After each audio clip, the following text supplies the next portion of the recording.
నేనైతే కోళ్ళు మోయడానికి 1 అవర్ నుంచి ట్రై చేస్తున్నా. వీళ్ళు ఏదో ట్రాప్ చేస్తున్నారంట. ఏం చేస్తున్నారు? ఏంటి ట్రిప్? అవి కోళ్ళన్నీ ఒక ప్లేస్ లోకి వస్తాయి. ఓకే గుట్టలో. ఓకే, ట్రాప్ చేస్తున్నావు. లైన్ వేస్తున్నావా రైస్ తోటి? ఒక పావు రైస్ వేసావు నువ్వు ఇప్పటికే. ఎలా ట్రాప్ చేస్తున్నావు చెప్పు నాకు. ఇక్కడ ఆగుతుంది. ఓకే ఎందుకంటే ఇక్కడ ఎక్కువ వేసినాము. ఓకే పెట్టేస్తాడు అంతే. అంతేనా? చూద్దాం మరి. నువ్వు ట్రాప్ చేసావు కదా, అవి వస్తాయా? ష్యూరా?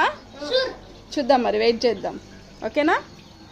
నేను ఆల్రెడీ 2 కోళ్ళు మూసేసాను అనమాట. అక్కడ ఒక కోడి ఉంది, ఇక్కడ ఒక కోడి ఉంది. ఇంక ఇవన్నీ ముయ్యాలంటే కొంచెం కష్టంగా ఉంది. వీళ్ళు ఒక చిన్న ట్రిక్ చెప్తున్నారు అనమాట. సో ఫాలో అవ్వండి ఎవరైనా యూస్ఫుల్ అయితే. ఈ కోళ్ళు అయితే కొట్టుకుంటూనే ఉన్నాయి. సో కొంచెం కోళ్ళు మేయడం కష్టమేనండి బాబోయ్. అయ్యో రైస్